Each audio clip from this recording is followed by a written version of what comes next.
Bismillahirrahmanirrahim. Assalamualaikum warahmatullahi wabarakatuh. Waalaikumsalam warahmatullahi wabarakatuh. Alhamdulillahilladzi an'ama alaina bi ni'matil imani wal islam. Asyhadu an la ilaha illallah wahdahu la syarikalah wa asyhadu anna Muhammadan abduhu wa rasuluh. Allahumma salli ala Sayyidina Muhammad wa ala alihi wa sahbihi ajma'in. Rabbi syrah li sadri wa yassir li amri wahlul uqdatam min lisani yafqahu qawli amma ba'du. Qala Allah Ta'ala fil Qur'anil Karim wa in ta'adzana rabbukum la in syakartum la azidannakum wala in kafartum inna adzabi lasyadid al-ayah. Puji dan syukur kita panjatkan kehadirat ilahi Rabbi Allah Subhanahu wa taala. Salawat dan salam semoga terlimpah kepada junjungan kita Nabi besar Muhammad sallallahu alaihi wasallam, kepada para keluarganya, para sahabatnya, para pengikutnya, termasuk kita keluarga, semuanya dalam rahmat berkah Allah Subhanahu wa taala. Saya mengucapkan terima kasih kepada semua yang sudah hadir dan yang sedang berupaya untuk hadir atau sudah niat hadir namun ada sesuatu hal. Semuanya insya Allah dicatat sebagai amal soleh oleh Allah Subhanahu wa taala.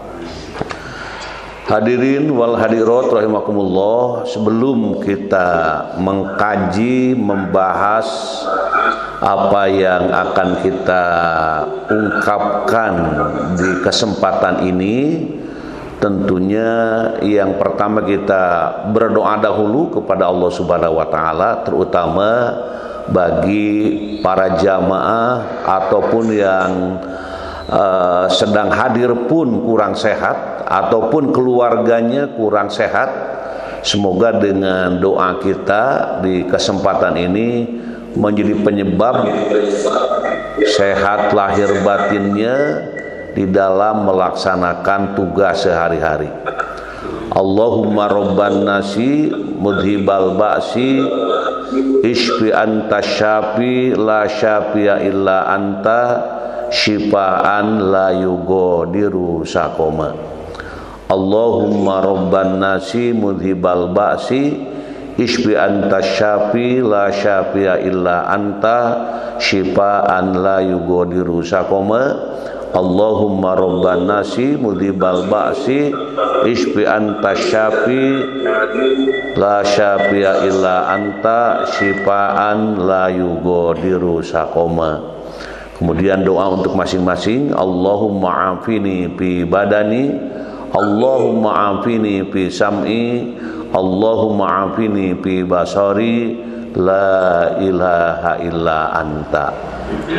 Insyaallah segala penyakit, segala kesulitan dan kesusahan, dengan doa tersebut Allah mencabut penyakit-penyakit yang ada pada diri kita, pada keluarga kita. Amin ya Allah ya rabbal alamin. Ya Allah ya rabbal alamin. Kemudian selanjutnya sebelum kita mengkaji, berdoa juga untuk mohon kelancaran dan ilmu yang kita baca bersama mudah-mudahan menjadi ilmu yang manfaat, maslahat dunia dan akhirat. Bismillahirrahmanirrahim. Rabbi syrah li sadri wa yassir li amri wahlul uqdatam min lisani yafqahu qawli. Allahumma anfa'na bima 'allamtana wa 'allimna ma yanfa'una wa zidna ilma. Allahumma aftah alaina hikmataka wansur alaina min khajaini rahmatika ya arhamar rahimin. Allahumma nawwir qulubana binuri hidayatik kama nawwartal ardu binuri syamsik abadan abada bi rahmatika ya arhamar rahimin. Amin ya Allah ya rabbal alamin. Selanjutnya materi yang sudah kita siapkan di dalam kesempatan ini sebagaimana yang telah diinformasikan tentang kajian surah Al-Ahzab nih. Kajian surah Al-Ahzab ayat 70 sampai 71. Ayat 70 sampai 71 tentang urgensi. Nah, ini urgensi kejujuran dan bahayanya berdusta dalam perspektif Al-Quran. Jadi kita akan mengkaji tentang urgensi. Nah, ini urgensi kejujuran ya, dan bahayanya berdusta. Nah, ini tema yang kita bahas, yang kita ungkap, yang kita gali bersama-sama, karena urusan kejujuran, urusan berdusta, kita sebagai manusia kadangkala suka terkecoh dengan hal-hal tersebut. Dan marilah kita lihat ayat 70 sampai 71 surat Al-Ahzab. Mari kita lihat bersama-sama dan kita baca pelan-pelan. Mudah-mudahan dengan membacanya ini akan menjadi mendapatkan berkah dari Allah Subhanahu wa taala. A'udzu billahi minasy syaithanir rajim.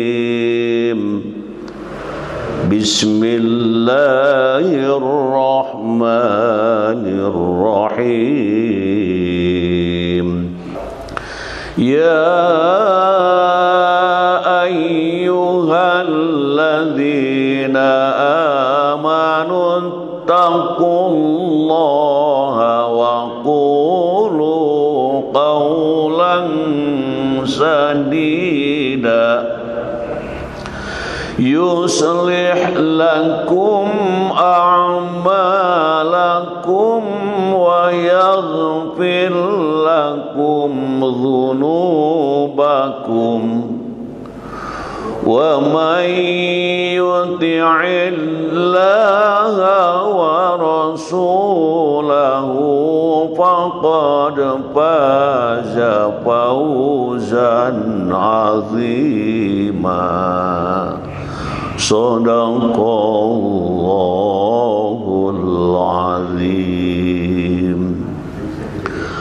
Selanjutnya arti dari ayat yang kita baca. Mari kita lihat bersama arti dari ayat yang kita baca. Wahai orang-orang yang beriman. Nah, ini yang dipanggil siapa nih? Yang dipanggil orang-orang yang beriman, yang dipanggil. Wahai orang-orang yang beriman. Kalau kita dipanggil sebagai orang yang beriman, bagaimana jawabannya? Halo? Ada menyahut tidak kalau dipanggil? Mau ke mana Pak? Masa diam? Sekarang wahai orang-orang yang beriman, sekurang-kurangnya perhatian kita jadi fokus, bukan cuek gitu ya. Wahai orang-orang yang beriman. Wah, kita orang beriman nih, panggil oleh Allah. Luar biasa. Di situ ada perasaan bagaimana ini kita sebagai orang yang beriman dipanggil oleh Allah Subhanahu wa taala. Kemudian bertakwalah kamu kepada Allah dan ucapkanlah perkataan yang benar. Nah, di orang-orang yang beriman dipanggil. Orang-orang yang beriman dipanggil, bertakwalah kamu kepada Allah. Tuh. Dan ucapkanlah perkataan yang benar. Nah, ini niscaya Allah akan memperbaiki amal-amalmu dan mengampuni dosa-dosamu. Dan barang siapa yang menaati Allah dan Rasul-Nya, maka sungguh dia menang atau dengan kemenangan yang agung. Ini arti dari ayat yang kita baca. Memang di sini artinya sangat menyentuh ya. Karena di sini dipanggilnya orang yang beriman. Wahai orang-orang yang beriman, bertakwalah kamu kepada Allah dan ucapkanlah perkataan yang benar. Di perkataan dan ucapan yang benar ini menjadi kalimat yang keluar, yang ditunjukkan setelah memanggilnya orang-orang yang beriman. Niscaya Allah akan memperbaiki amal-amalmu dan mengampuni dosa-dosamu. Nah ini. Jadi Allah mengampuni dan memperbaiki amal bagi siapa? Bagi siapa? Bagi orang yang beriman, yang bertakwa kepada Allah dan ucapannya ucapan yang benar, tuh gitu. Jadi kalau bicara itu harus benar gitu, supaya amal kita diperbaiki, dosa-dosa kita diampuni. Nah, itu jadi, tapi harus beriman dulu gitu ya. Beriman dulu lah seorang yang beriman. Kemudian di sini niscaya Allah akan memperbaiki amal-amalmu dan mengampuni dosa-dosamu. Tuh, gitu. Jadi dosa-dosamu akan diampuni, amal-amalmu akan diperbaiki. Dan barang siapa menaati Allah dan Rasul-Nya, maka sungguh dia menang dengan kemenangan yang agung. Dia akan mendapatkan kemenangan dengan kemenangan yang agung. Gitu. Selanjutnya interpretasi para mufasir di sini. Menurut Imam Baidawi ya, dalam tafsirnya menjelaskan bahwa yang dimaksud dengan kaulan sadida ini ya, kaulan sadida yaitu ucapan yang ditujukan untuk tujuan kebenaran. Untuk tujuan kebenaran, karena hal itu akan mendatangkan beberapa manfaat. Nah ini, dengan kebenaran itu akan mendapatkan manfaat. Jadi di sini menurut Imam Baidawi dalam tafsirnya menjelaskan bahwa yang dimaksud dengan kaulan sadida yaitu ucapan yang ditujukan untuk tujuan kebenaran. Karena hal itu akan mendatangkan beberapa manfaat. Pertama, manfaatnya memacu semangat. Nah ini ya, memacu semangat dalam berbuat kebaikan sehingga hidupnya selalu dalam lindungan Allah, serta menjadikan amal perbuatannya diterima oleh Allah. Nah ini yang pertama. Yang pertama itu memacu semangat dalam berbuat kebaikan sehingga hidupnya selalu dalam lindungan Allah, serta menjadikan amal perbuatannya diterima oleh Allah. Tuh. Yang kedua, Allah akan mengampuni dosanya disebabkan karena ia selalu memegang teguh, atau dalam bahasa sehari-hari istiqomah dalam ucapan maupun perbuatan. Jadi itu terjadi, hal itu menjadi ya manfaat yang dirasakan ya. Jadi sekali lagi, yang pertama memacu semangat dalam berbuat kebaikan sehingga hidupnya selalu dalam lindungan Allah, tuh, serta menjadikan amal perbuatannya diterima oleh Allah Subhanahu wa taala. Yang kedua, Allah akan mengampuni dosanya disebabkan karena ia selalu memegang teguh istiqomah dalam ucapan maupun perbuatan.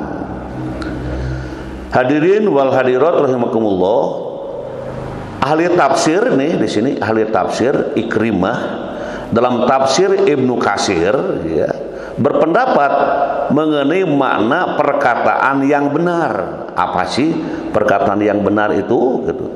Dalam ayat di atas, maksud perkataan yang benar menurutnya adalah penghayatan kalimat tiada Tuhan selain Allah. Nah ini, tiada Tuhan selain Allah. Nah itu jadi menurut Ikrimah dalam tafsir Ibnu Katsir. Selain itu perkataan yang benar dalam tafsir tahlili dari Quran surat Al-Ahzab ayat 70 dapat didefinisikan sebagai perkataan yang jujur. Nah ini perkataan yang jujur antara yang diniatkan dan diucapkan harus selaras. Nah ini harus selaras, sebab semua ucapan dan perbuatan akan diminta pertanggungjawaban di hadapan Allah Subhanahu wa taala. Nah ini jadi di mana tafsir ini mengungkapkan tadi yang pertama ya, bahwa berpendapat mengenai makna perkataan yang benar. Nah, dalam ayat yang kita baca, maksud perkataan yang benar yaitu menurutnya adalah penghayatan kalimat tiada Tuhan selain Allah. Dalam bahasa Arabnya apa? La ilaha illallah. Jadi ketika kita menghayati, mendalami, memahami kalimat la ilaha illallah gitu ya.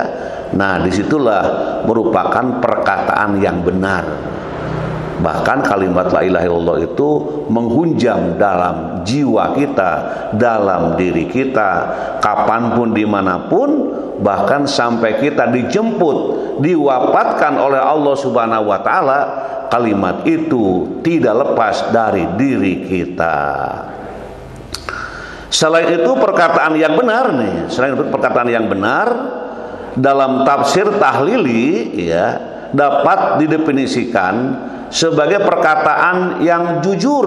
Nah, itu perkataan yang jujur antara yang diniatkan dan diucapkan harus selaras. Nah, ini niat di dalam hati dan ucapannya harus sejalan gitu. Ini ucapan yang jujur. Jadi menjelaskan ataupun ya hal itu sebab semua ucapan dan perbuatan akan diminta pertanggungjawaban di hadapan Allah. Karena ada orang yang suka banyak bicara ya, banyak mengungkapkan hal-hal yang mungkin dalam ucapannya itu ya terjadi ketidakselarasan, ketidaksesuaian. Nah, di situ harus ingat bahwa semua ucapan dan perbuatan akan diminta pertanggungjawaban di hadapan Allah Subhanahu wa taala. Kemudian Ibnu Katsir menjelaskan nih.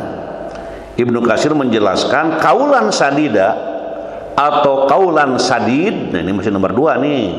Adalah perkataan yang benar, yang jujur, tidak bengkok. Nah, itu tidak bengkok. Tidak bengkok, tidak pula menyimpang. Nah, mungkin ada perkataan yang suka bengkok gitu ya. Yang bengkok itu yang berbohong itu gitu.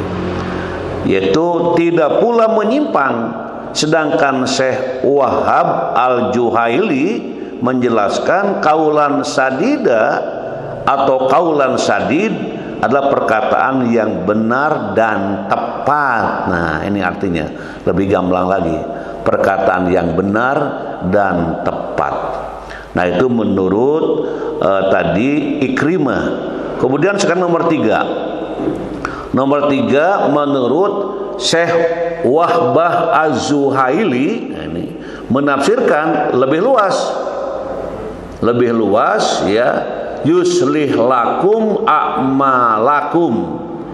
Artinya niscaya Allah Subhanahu wa taala akan memberi kalian taufik untuk berbuat amal-amal soleh atau memperbaiki amal-amal kalian dengan menerimanya, memberikan pahala dan apresiasi atau amal-amal kalian.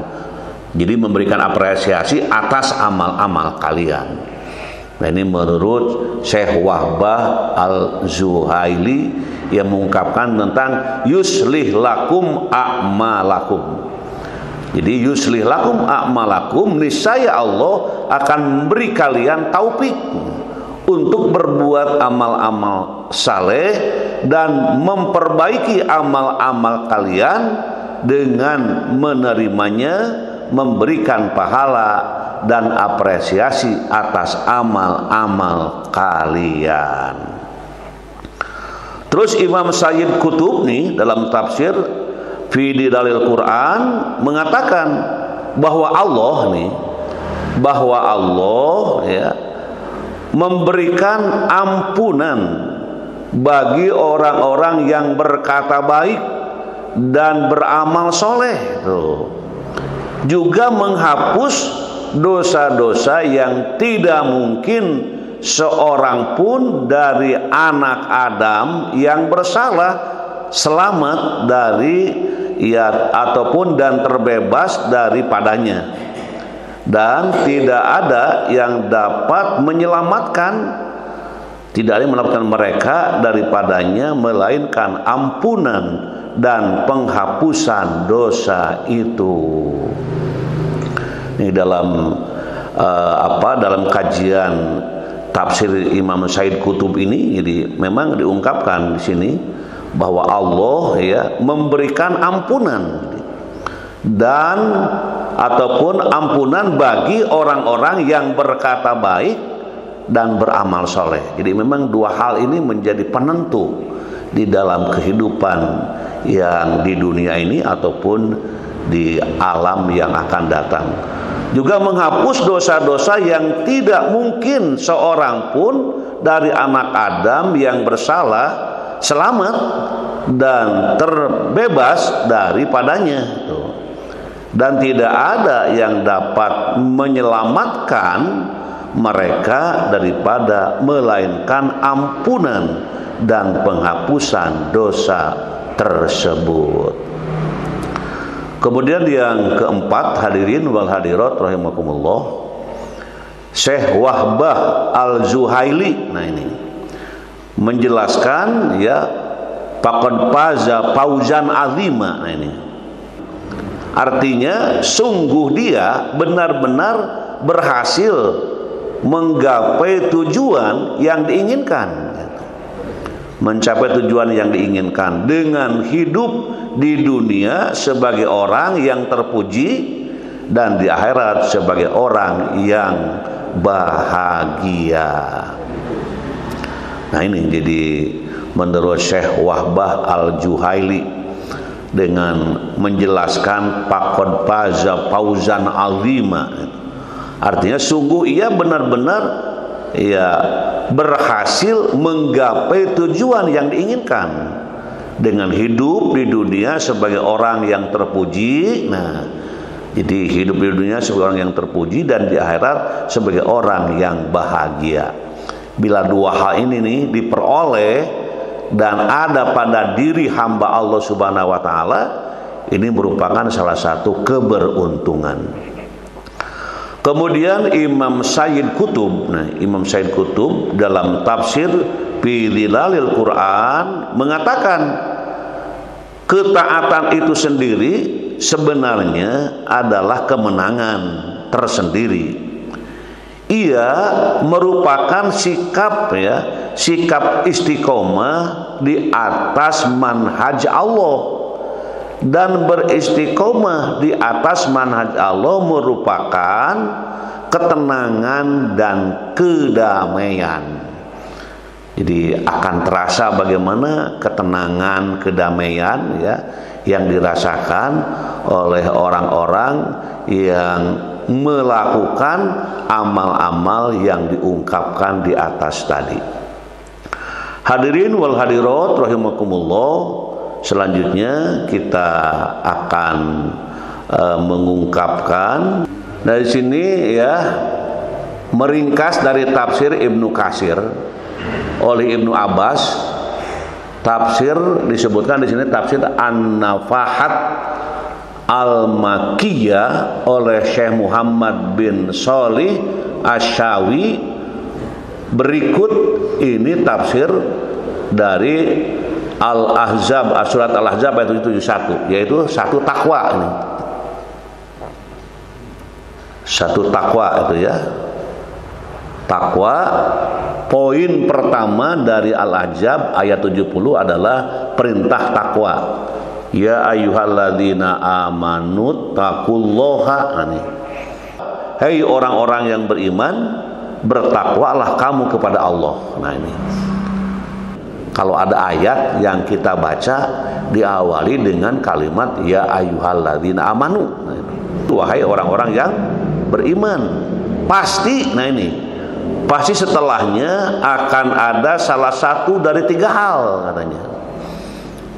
Setelah kalimat ya ayyuhalladzina amanu, wahai orang-orang yang beriman. Nah, kesitunya gitu ya. Selanjutnya itu sekurang-kurangnya di situ akan muncul yang pertama perintah yang wajib dikerjakan. Nah ini. Jadi setelah ya ayyuhalladzina amanu itu akan muncul ya perintah yang wajib dikerjakan, kedua larangan yang wajib dijauhi, dan ketiga berita penting yang harus diperhatikan. Diulang ini tentang kalimat setelah kalimat panggilan Allah ya ayyuhalladzina amanu. Nah gitu ya. Setelah menyebutkan ya ayyuhalladzina amanu terus ke bawah ya. Setelah Allah menyebutkan ya ayyuhalladzina amanu, maka di situ ada 3 hal ya. Ada 3 hal apa yang setelah kalimat itu ya. Yang pertama perintah yang wajib dikerjakan. Jadi orang-orang muslim, orang-orang yang beriman, kalau ada qori-qori'ah atau kita membaca Al-Quran yang diawali dengan ya ayyuhalladzina amanu. Nah ingat, pasti kedepannya ada apa? Ada perintah yang wajib dikerjakan. Yang kedua, atau ada larangan yang wajib dijauhi. Yang ketiga, berita penting yang harus diperhatikan. Nah ini mungkin sudah kita mendengar ya kalimat-kalimat ini. Nah sekarang diingatkan lagi. Makanya kalau sudah ada kata-kata ya ayyuhalladzina amanu, nah maka di situ perhatikan apakah ini datang hal perintah yang wajib atau larangan yang harus dijauhi atau berita penting yang harus diperhatikan. Nah itu.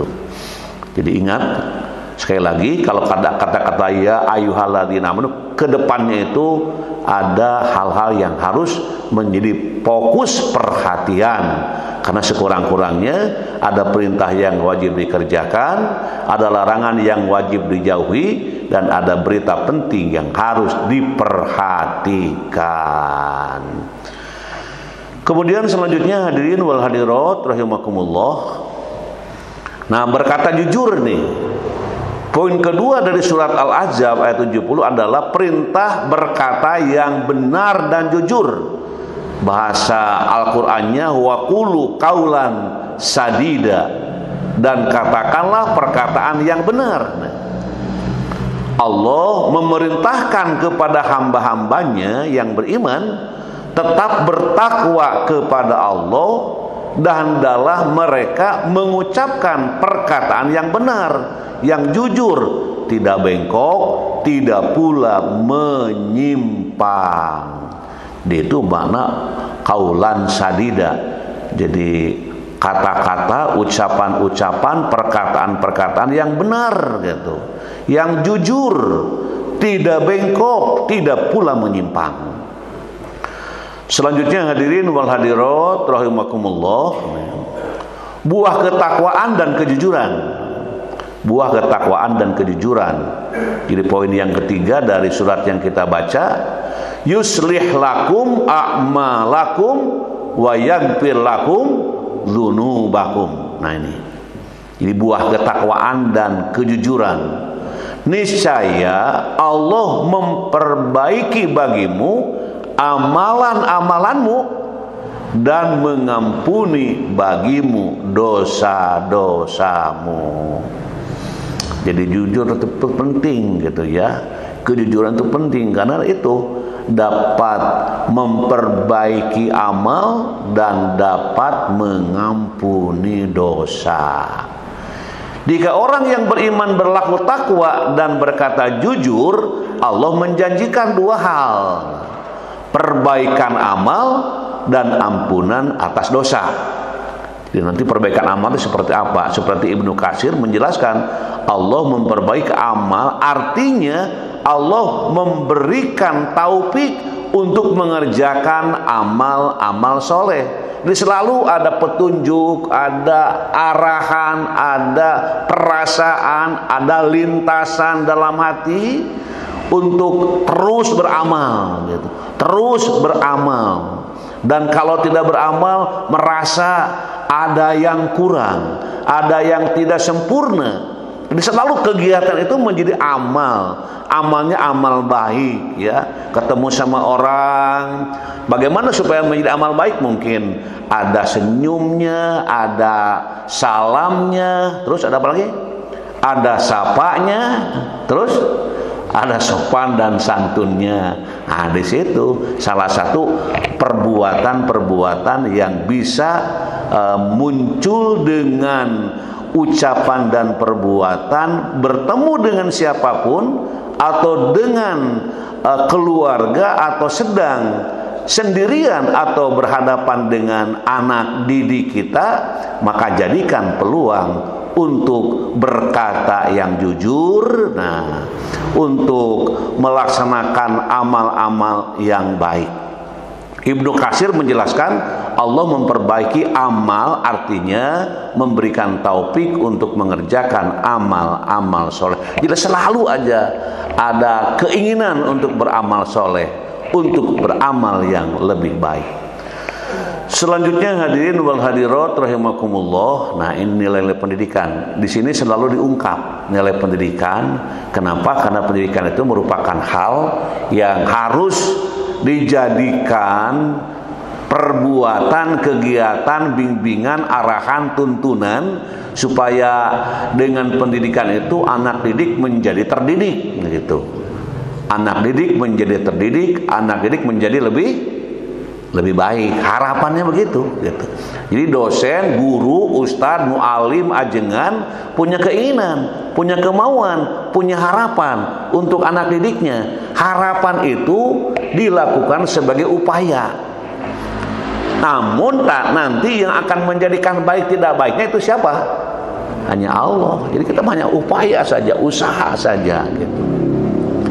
Nah, di sini yang pertama, mendidik hambanya agar senantiasa beriman dan bertakwa kepada Allah. Kalau di rumah tangga mungkin ya, bagaimana seorang ibu yang sedang hamil misalnya, atau seorang pemuda untuk menemukan jodoh, memilih jodoh mungkin ya, itu sudah mulai diarahkan dari situ, gitu, supaya nanti ketika terjadilah ya perkawinan atau pernikahan dengan punya niat yang dari awalnya ingin kita dan keluarga menjadi hamba yang beriman dan bertakwa, sudah disiapkan sejak awal. Begitu sudah terjadi, anak itu ada di dalam rahim, ibu dan bapak selalu ya bagaimana supaya janin yang di dalam rahim itu pun ya mendapatkan kebaikan-kebaikan dengan perbuatan baiknya orang tua di dalam menunggu janinnya itu. Bahkan begitu sudah keluar, sudah jadi anak, itu sudah lahir, begitu lahir, begitu ya disambut, kemudian diberi nama yang baik, terus itu dilakukan langkah-langkah itu. Dan ketika sudah menjadi anak yang bisa berbicara, belajar berbicara yang baik dan benar, orang tua mengarahkannya. Senantiasa mengajarkan hambanya agar berkata jujur. Nah, kalau di rumah misalnya kita ngecek anak kita, kenapa Anda terlambat pulang? Saya mengerjakan tugas, Pak, gitu. Bener nggak ini? Nah, cek kejujurannya lewat temannya. Kalau nggak jujur, kamu nggak jujur kemarin, tapi tetap mendapatkan hadiah supaya besok jadi jujur ya. Nah gitu. Jadi jangan dimarahi. Kamu nggak jujur, anak papa tidak mendidik seperti itu. Udah kamu jangan jadi manusia saja. Wah, itu bahaya itu ngomong begitu ya. Tapi harusnya kamu tidak jujur, tetap mendapatkan reward dari papa ini, tapi besok jujur ya. Itu sedang mendidik namanya gitu ya, sedang mengarahkan. Kalau ada mahasiswa yang tidak jujur, ingatkan, kamu ini gak jujur. Wah, saya jujur, Pak. Jujur kata kamu, kata aku mah tidak jujur. Ya, disitulah anak kesalahannya ini. Nah, itu sedang mendidik, sedang mengarahkan, sedang menuntun anak didik kita. Yang ketiga, mendidik hambanya untuk selalu berbuat kebaikan dan menaati Allah dan Rasulnya. Nah, ini juga tugas dari para pendidik, para orang tua ya. Senantiasa memperbaiki kesalahan dengan amal saleh agar mendapat ampunan Allah. Misalnya kamu ini berbuat salah atau aku ini berbuat salah, segera ingat kepada Allah, memohon ampun kepada Allah agar kesalahan-kesalahan itu segera dihapus oleh Allah. Nah, ini mendidik, membimbing, mengarahkan, menunjukkan, menuntun. Wah, jadi banyak makna dari apa yang kita ungkap ini. Kemudian selanjutnya hadirin wal hadirat rahimakumullah, setelah nilai-nilai pendidikan, kita juga dihidangkan urgensi sifat kejujuran. Tadi kan judulnya ada urgensi.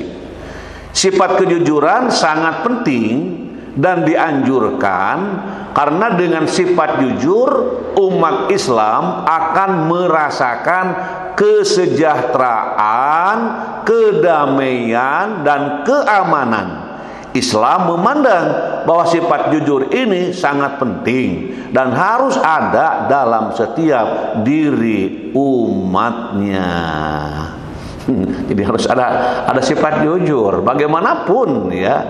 Ini adalah karena kejujuran itu tadi ya, kejujuran akan lahirnya, akan adanya perasaan-perasaan dengan kesejahteraannya damai ya, aman. Nah, jujur. Tapi kalau tidak jujur mungkin ya bohong itu. Nanti supaya merasa tenang, dia menutup ketidakjujuran yang pertama dengan ketidakjujuran yang kedua. Jadi berangkai akhirnya. Ada ketenangan? Wah, tidak ada itu di situ. Ada kedamaian?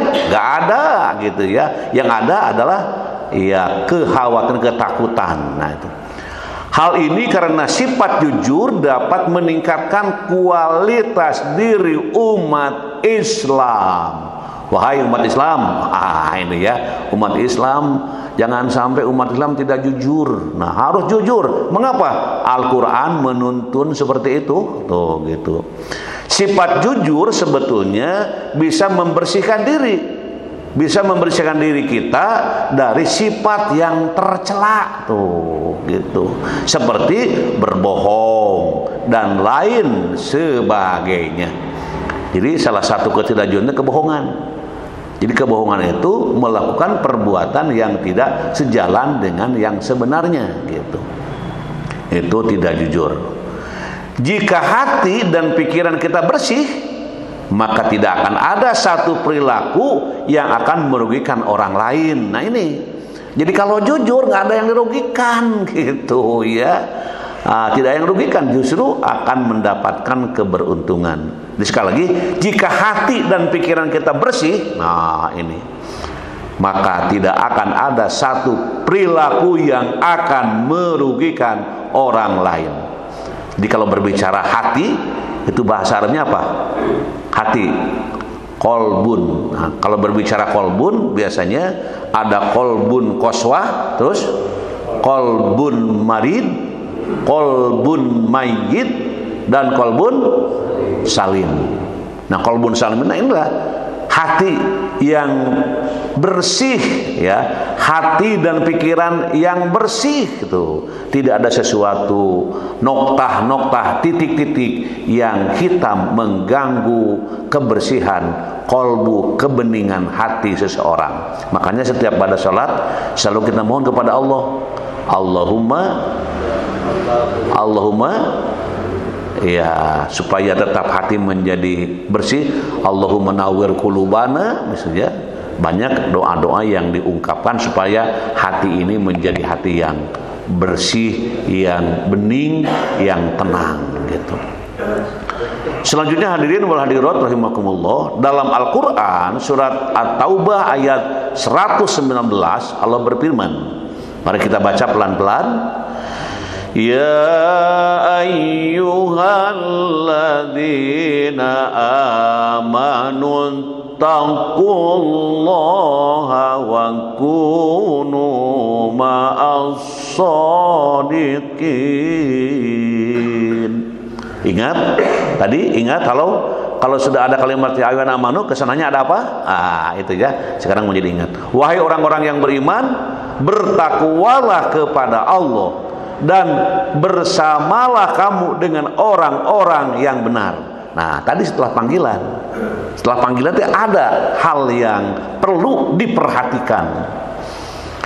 Pada ayat ini Ibnu Katsir mengungkap Allah Subhanahu wa taala mengisyaratkan kepada kaum muslimin untuk senantiasa bersama orang yang jujur. Ini jadi kalau kita menemukan orang jujur, masya Allah ya. Dan jujur itu memang perlu diperjuangkan. Bukan begini, susah jujur mah, gak usah jujur-jujur banget. Jangan mengalah. Berdoalah kepada Allah supaya kejujuran tetap menjadi bagian yang ada dalam diri kita. Selanjutnya hadirin wal hadirat rahimakumullah, Syekh Abdul Qadir Al-Jailani dalam kitabnya An-Nasa'i Al-Jailani mengatakan bahwa sifat jujur merupakan warisan sifat Nabi dan menempati urutan kedua setelah derajat kenabian. Masya Allah. Sementara sifat bohong menempati posisi kedua setelah setan. Kalau kejujuran tadi tahap berapa? Tahap 2 setelah kenabian. Setelah kenabian. Sedangkan bohong, nah ini menempati juga posisinya ya posisi kedua juga gitu. Namun setelah setan. Jadi posisi yang pertama setan, yang kedua bohong. Kalau tadi kejujuran, posisi yang pertama Nabi, yang kedua jujur. Nah ini. Oke, Al-Quran kita lihat dan kita baca. Mudah-mudahan kita termasuk orang yang beruntung dunia dan akhirat. Hal unabbi'ukum ala man tanazzalu syayatin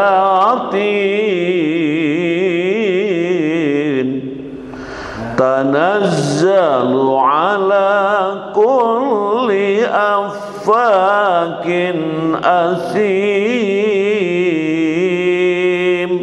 yulquna sam'a wa aksaruhum kadhibun. Apakah akan aku beritakan kepada kalian kepada siapa setan-setan itu turun? Ini jelas ayat ya. Mereka turun kepada tiap-tiap pendusta lagi yang banyak dosa. Mereka menghadapkan pendengaran kepada setan itu, dan kebanyakan mereka adalah orang-orang pendusta. Surat apa ini? Surat Asy-Syu'ara, ayatnya ayat 221 sampai 223. Jadi apakah aku akan beritakan kepada kalian? Ini Allah menyatakan ini. Apakah aku akan beritakan kepada kalian kepada siapa setan-setan itu turun? Pertanyaan kalimatnya. Langsung dijawab, mereka turun kepada tiap-tiap pendusta lagi yang banyak dosa. Mereka menghadapkan pendengaran itu, dan kebanyakan mereka adalah orang-orang pendusta. Pendusta itu kalau bahasa Sundanya apa dusta? Bohong. Nah itu bohong. Kalau bahasa Kalimantannya apa itu? Bohong ya. Selanjutnya hadirin wal hadirat rahimakumullah, sikap jujur nih. Sikap jujur akan melahirkan ketenangan batin di dunia dan mendapatkan kebahagiaan di akhirat. Ini muncul dari hadis Nabi. Alaikum bisidqi fa inna sidqa yahdi ilal birri wa innal birra yahdi ilal jannah wa ma yazalur rajulu yasduku wa yataharras sidqa hatta yuktaba indallahi siddiqan wa iyyakum wal kadhiba fa innal kadhiba yahdi ilal fujur wa innal fujur yahdi ilan nar wa ma yazalur rajulu yaqdibu wa yataharral kadhiba hatta yuktaba indallahi kadzaban. Nah ini hadis, artinya kita lihat bersama-sama, hendaklah kalian senantiasa berlaku jujur. Tuh, hendaklah kalian senantiasa berlaku jujur, diperjuangkan gitu, diperjuangkan. Mengapa? Karena sesungguhnya kejujuran akan menghantarkan pada kebaikan, dan sesungguhnya kebaikan akan mengantarkan pada surga. Jika seseorang senantiasa berlaku jujur dan berusaha untuk jujur, maka dia akan dicatat di sisi Allah sebagai orang yang jujur. Siapa orang jujur? Yang di atas barusan itu kalimatnya begitu indah. Hati-hatilah kalian. Waduh, ada peringatan nih. Hati-hatilah kalian dari berbuat dusta. Karena sesungguhnya dusta akan mengantarkan kepada kejahatan, dan kejahatan akan mengantarkan pada neraka. Jika seseorang sukanya berdusta dan berupaya untuk berdusta, maka ia akan dicatat di sisi Allah sebagai pendusta. Na'udzubillah min dzalik. Jadi ini jelas ini. Ini hadis riwayat Muslim. Kalau ingin menjelajah ya, nomor berapa? Nomor 2607.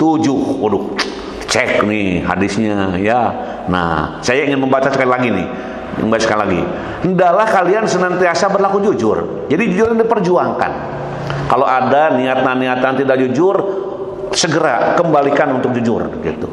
Walaupun mungkin rasa-rasanya kurang enak ya. Mengapa? Karena sesungguhnya kejujuran akan mengantarkan pada kebaikan, dan sesungguhnya kebaikan akan mengantarkan pada surga. Jika seseorang senantiasa berlaku jujur dan berusaha untuk jujur, nah ini berlaku jujur, berusaha untuk jujur, maka dia akan dicatat di sisi Allah sebagai orang yang jujur. Halo, itulah tentang jujur ya.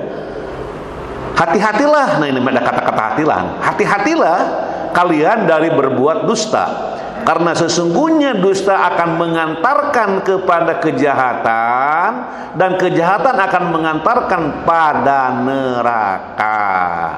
Jika seseorang sukanya berdusta dan berupaya untuk dusta, maka ia akan dicatat di sisi Allah sebagai pendusta. Masya Allah. Mungkin ada yang baru tahu hadis ini, ataupun sudah sering mendengar tapi lewat-lewat saja. Nah, dengan penjelasan ini mudah-mudahan menjadi sentuhan ya. Selanjutnya hadirin wal hadirat rahimakumullah, balasan dari sifat jujur atau kejujuran. Di sini Al-Maidah 119. Kita baca, mudah-mudahan kita termasuk orang yang jujur.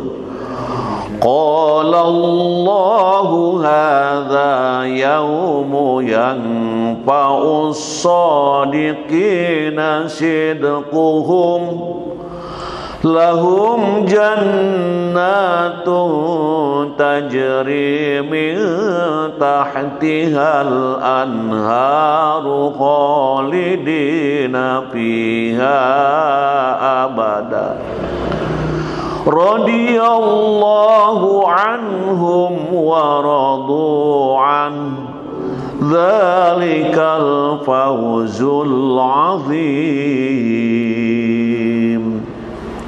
Allah berfirman, inilah saat orang yang benar memperoleh manfaat dari kebenarannya. Mereka memperoleh surga yang mengalir di bawahnya sungai-sungai. Mereka kekal di dalamnya selama-lamanya. Allah ridho kepada mereka dan mereka pun ridho kepadanya. Itulah kemenangan yang agung. Selanjutnya hadirin warahmatullahi wabarakatuh. Nah, buah dari kejujuran dan kedustaan, ini ada lawannya ini. Buah dari kejujuran dan kedustaan. Nabi Muhammad menjelaskan keutamaan jujur dan bahaya dusta, sebagaimana diriwayatkan di dalam hadis yang kita lihat. Mari kita baca pelan-pelan. An Abdillah qala Rasulullah sallallahu alaihi wasallam, alaikum bisidqi fa inna sidqa yahdi ilal bir wa innal birra yahdi ilal jannah wa ma yazalu rajulu yasduqu wa yataharra sidqa hatta yuktaba indallahi siddiqon wa iyyakum wal kadhiba fa innal kadhiba yahdi ilal fujur wa innal fujur yahdi ilan nar wa ma yazalu rajulu yakdzibu wa yataharral kadhiba hatta yuktaba indallahi kadzaban. Ini hampir sama dengan penjelasan tadi. Oke, artinya dari Abdullah dia berkata, Rasulullah bersabda, kalian wajib jujur. Begitu nih kalimatnya. Kalian wajib jujur. Kalau sudah dikatakan wajib jujur berarti ya harus jujur. Nah, ini kata Rasul, kalian wajib jujur. Masya Allah. Jadi jujur itu, jujur itu wajib. Jadi kita wajib. Jadi jujur itu, gitu. Kalian wajib jujur kata Rasul. Karena sesungguhnya kejujuran itu membawa kepada kebajikan dan kebajikan membawa kepada surga. Jika seseorang senantiasa jujur dan berusaha untuk selalu jujur, akhirnya ditulis di sisi Allah sebagai seorang yang selalu jujur. Dan jauhilah kedustaan, karena kedustaan itu membawa kepada kemaksiatan, dan kemaksiatan membawa kepada neraka. Jika seseorang senantiasa berdusta dan selalu berdusta, hingga akhirnya ditulis di sisi Allah sebagai seorang pendusta. Begitu pulang ke akhirat, sudah ada cap plangnya di dalam dirinya, pendusta. Gimana ini nanti begitu ngantri untuk menghadap kepada Ilahi, di situ sudah ada pada dirinya kalimat berupa mungkin apa saja gitu tertulis pendusta. Yang ketiga satu lagi apa? Ya, selalu jujur, orang jujur. Jadi kalimat jujur, kata jujur menjadi dua kata yang akan melekat tadi kepada orang jujur, kata-kata jujur gitu ya, dan kepada yang pendusta dikatakan sebagai pendusta. Halo, selanjutnya hadirin warahmatullahi. Bahayanya sifat dusta. Nah ini, kadangkala suami dusta pada istri, istri dusta pada suami, dosen dusta pada mahasiswa, mahasiswa dusta pada dosen, dan lain. Jadi kedustaan itu di mana-mana gitu, menyebar di rumah gitu ya. Enak gak ini? Ya untuk menghibur enak saja, padahal tidak, misalnya dusta juga itu. Akan mendapatkan celaka yang pertama ini. Bahayanya sifat dusta, yang pertama akan mendapatkan celaka. Mari kita baca ayatnya. Wailul likulli affakin asim. Celakalah bagi setiap orang yang banyak berdusta lagi banyak berdosa. Ada doa yang bagus ya, Allahumma inni a'udzubika minal ma'sam wal magrom. Itu minta untuk dihindarkan dari dosa. Selanjutnya hadirin rahimakumullah, yang kedua, terhalang dari hidayah Allah. Masya Allah. Innallaha la yahdi man huwa musrifun kadzdzab. Sesungguhnya Allah tidak menunjuki orang-orang yang melampaui batas, lagi pendusta. Nah, jadi menurut tukang bohong merupakan meraih petunjuk gitu ya. Hidayah dari Allah itu hilang. Terus selanjutnya, nomor 3, terkutuk dan menjadi orang yang lalai. Qutilal harrasun alladzina hum fi ghamratin sahun. Terkutuklah orang-orang yang banyak berdusta, yaitu orang-orang yang terbenam dalam kebodohan yang lalai. Az-Zariyat mengungkapkan hal itu. Selanjutnya, mendapatkan siksaan. Oke, kita baca. Wa ammar rajulu alladzi ataita alaihi, kemudian yushar syaru shidquhu ila qafahu wa mankhiruhu ila qafahu wa ainuhu ila qafahu fa innahu rajulu yagdu min baitihi fayakdzibul kadzbata tablugul afaqo atau afaqo.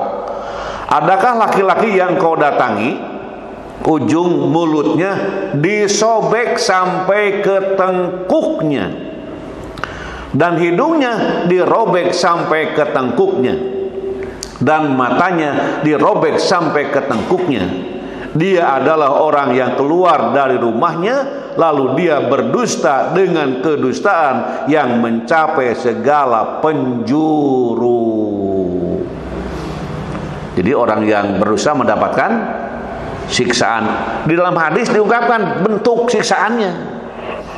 Nah, di dalam hadis ini dikatakan di sini, adapun laki-laki yang kau datangi, nah gitu ya, yang mulutnya disobek sampai ke tengkuknya.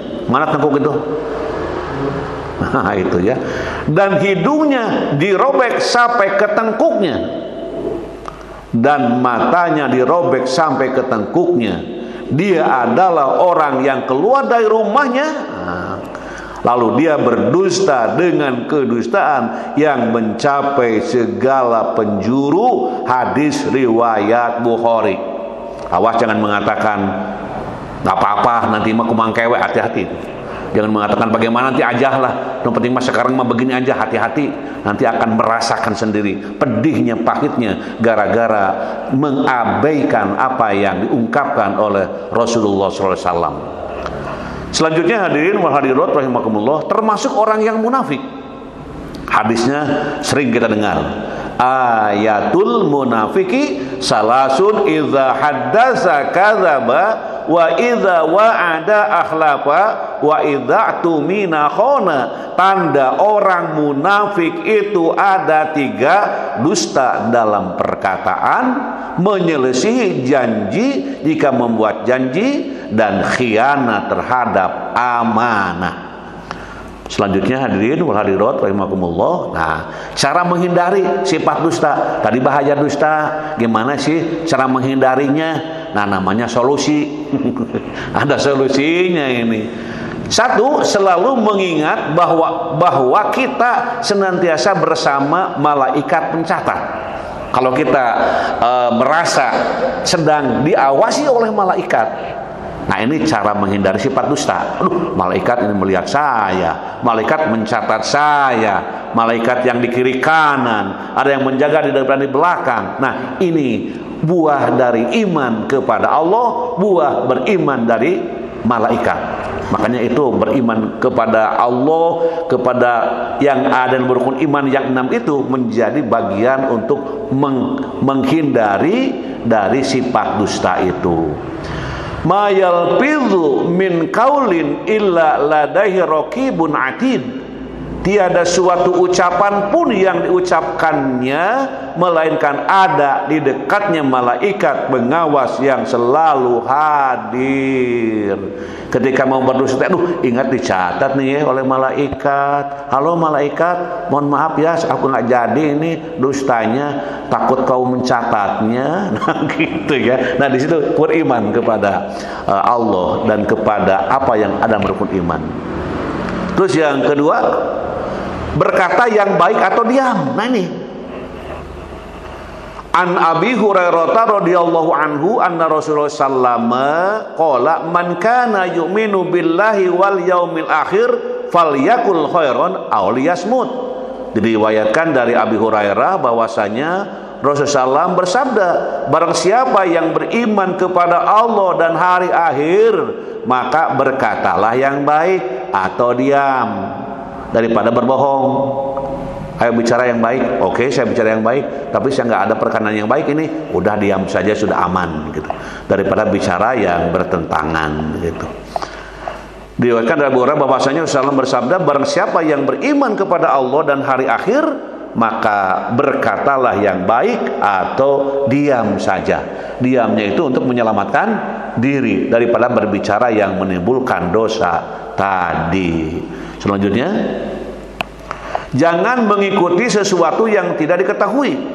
Dusta adalah kabar yang tidak sesuai dengan kenyataan dan sudah semestinya bagi setiap muslim agar menghindarinya dalam pergaulan. Allah berfirman, وَلَا تَقْفُ مَا لَيْسَ لَكَ بِهِ عِلْمٌ إِنَّ السَّمْعَ وَالْبَصَرَ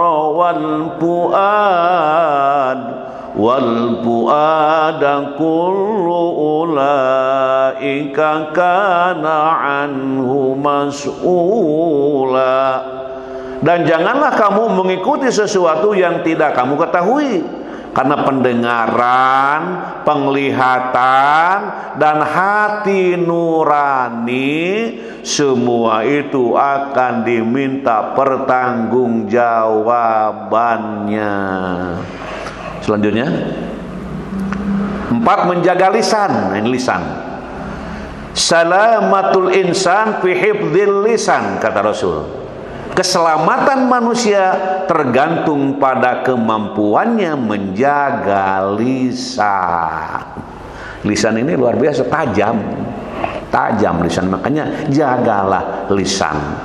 Kenapa? Keselamatan manusia tergantung pada kemampuannya menjaga lisan. Ditahan. Kalau ada yang menimbulkan marah, tahan, jangan sampai keluar kata-kata yang menimbulkan dosa itu ya. Terus selanjutnya, meninggalkan segala yang meragukan. Da'ma yuribuka ila ma la yuribuka fa inna syirka tuma'ninatun wa innal kadhiba ribatun. Tinggalkanlah yang meragukanmu pada apa yang tidak meragukanmu. Sesungguhnya kejujuran lebih menenangkan jiwa, sedangkan dusta menipu akan menggelisahkan jiwa. Selanjutnya, nah kisah teladan, ini ada kisah teladan.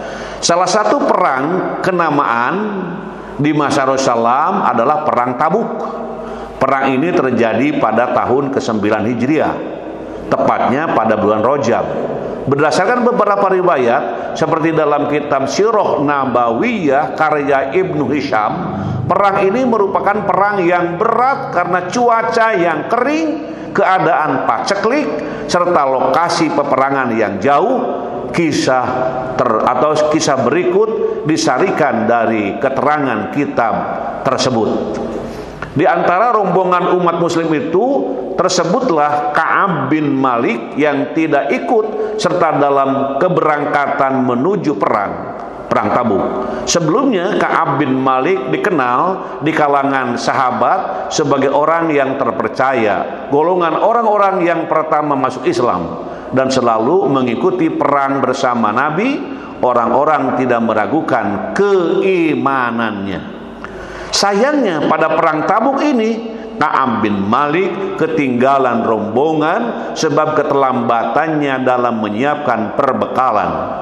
Anda tahu saat Ka'ab masih bingung dalam persiapan menuju medan perang Tabuk, ternyata Nabi dan sahabat lain sudah bergegas menuju medan perang. Selanjutnya, nah kemudian Ka'ab bin Malik pun gelisah karena keterlambatannya ini. Ia mengetahui bahwa ketika ada umat muslim yang mangkir dari perang dan bukan disebabkan alasan yang dapat dipertanggungjawabkan, maka hal tersebut adalah termasuk dosa yang besar. Dan dalam kegelisahan itu, ketika keluar rumah, ia menemui bahwa yang masih berada di sekitar lingkungannya adalah orang-orang yang bermaksud mangkir dari peperangan. Konon disebut kaum yang munafik dan orang-orang lemah yang tidak mampu berperang. Di sisi lain, sesuai perang, Rasulullah SAW baru menyadari bahwa Ka'ab bin Malik tidak ikut serta dalam perang Tabuk ini. Ia menanyakan pada para sahabat, kemanakah Ka'ab bin Malik? Kemudian ada yang mengatakan, konon seorang sahabat dari Bani Salimah mempertanyakan jangan-jangan Ka'ab ini mementingkan dirinya sendiri, tapi langsung ia didamprat oleh sahabat Mu'ad bin Jabal. Karena tadi begitu bahasanya, ya. Perkataanmu buruk sekali, tidak pantas kau katakan itu atas Ka'ab bin Malik. Ka'ab menjadi resah saat ia tahu bahwa ia tertinggal dan absen dari perang. Hal yang ia rasakan adalah bagaimana ia akan berujar pada Nabi tentang keadaan yang menimpanya. Sempat ada hasrat berbohong, tapi ia urungkan.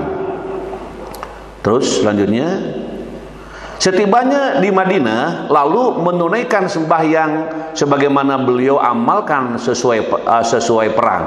Orang-orang yang tidak mengikuti perang mendatangi beliau dan menyampaikan alasan-alasan mereka. Disebutkan kurang lebih 80 orang. Nabi menerima alasan mereka dan mengatakan bahwa beliau menyerahkan urusan kebenaran dalam hati mereka dengan Allah. Ka'ab bin Malik pun menjadi rikuh. Ia beranikan diri mendatangi Nabi, lantas berkata dengan jujur, sejujurnya Nabi, tidak ada yang menghalangi saya untuk mengikuti perang. Saya rela mendapat hukuman atas kesalahan yang telah saya perbuat, daripada saya mendapat murka Allah atas alasan-alasan yang saya perbuat. Lebih baik saya mendapat hukuman darimu, Nabi. Mendengar perkataan yang tulus itu, Nabi menerimanya. Namun karena beliau tahu bahwa kesalahan yang diperbuat Ka'ab bin Malik adalah kesalahan yang besar, maka beliau memutuskan untuk menunggu jawaban dari Allah. Selanjutnya, nah rupanya di sini selain Ka'ab bin Malik ada dua sahabat lain yang mengalami hal serupa dengan alasan yang sama dengan Ka'ab bin Malik.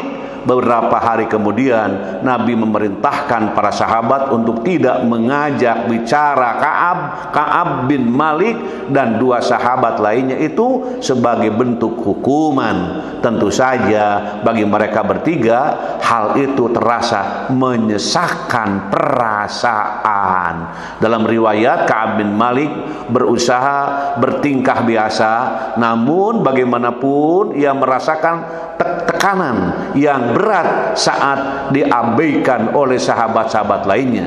Ia sempat berjumpa seorang sahabat, lantas bertanya, tidak tahukah engkau bahwa aku ini sungguh mencintai Allah dan Rasulnya? Sahabat itu menjawab, hanya Allah dan Rasulnya yang mengetahui tentang hal itu. Ka'ab bin Malik semakin kesulitan. Kemudian pada hari ke-40 Nabi menambahkan bahwa Ka'ab bin Malik dan dua sahabat lainnya yang tidak ikut perang tersebut diminta untuk tidak mendekati istri-istri mereka. Tak terasa hukuman itu terjadi sampai 50 hari. Pada hari ke-50 itu Ka'ab bin Malik melakukan salat sebelum fajar, lantas mengadukan masalahnya kepada Allah. Terus selanjutnya masih ada. Halo, Ka'ab terdengar suara Nabi memanggil. Ka'ab bin Malik terkejut. Sungguh ampunan Allah sudah tiba untuk kalian bertiga, terang Rasulullah SAW beserta, dan mereka ya sambil Rasul berseri-seri. Kemudian Rasulullah SAW menyebutkan 3 ayat dari surat At-Taubah ayat 117 sampai 119 yang menjelaskan tentang ampunan Allah untuk mereka bertiga. Ka'ab merasakan bahagia yang dalam riwayat disebutkan bahwa ia tak pernah sebagai itu sejak dilahirkan ibunya. Kejujuran berbuah manis meski ia harus menanggung konsekuensi atau alasan yang ia sampaikan akibat keterlambatannya mengikuti perang. Dan memang diriwayatkan bahwa alasan keteledoran mereka itu bukanlah bermaksud untuk berpaling dari kewajiban perang, sehingga Allah mengampuni mereka bertiga. Setiap kejujuran memang sering berimbas pahit, namun bagaimanapun ia adalah sikap berani mempertanggungjawabkan kesalahan sebagaimana dicontohkan Ka'ab bin Malik dan 2 sahabat itu. Hadirin wal hadirat rahimakumullah, sampailah kepada doa. Ini agak panjang hari ini ya, karena itu urusan-urusan yang banyak bahasanya. Doa mari kita baca bersama-sama. Bismillahirrahmanirrahim. Allahumma inni a'udzubika min syarri sam'i wa min syarri basari wa min syarri lisani wa min syarri qalbi wa min syarri qalbi wa min syarri man amani. Ya Allah, sesungguhnya aku berlindung kepadamu dari keburukan pendengaranku, kejahatan penglihatanku, keburukan lidahku, keburukan hatiku, dan keburukan air maniku. Baca sekali lagi. Allahumma inni a'udzubika min syarri sam'i wa min syarri basari wa min syarri lisani wa min syarri qalbi wa min syarri qalbi wa min syarri mani. Ya Allah, sesungguhnya aku berlindung kepadamu dari keburukan pendengaranku, kejahatan penglihatanku, keburukan lidahku, keburukan hatiku, dan keburukan air maniku. Itulah hadirin jamaah yang berbahagia, bahasan kita pada pagi hari ini. Kita bersyukur masih tetap sehat walafiat dalam bimbingan lindungan Allah Subhanahu wa taala. Wassalamualaikum warahmatullahi wabarakatuh.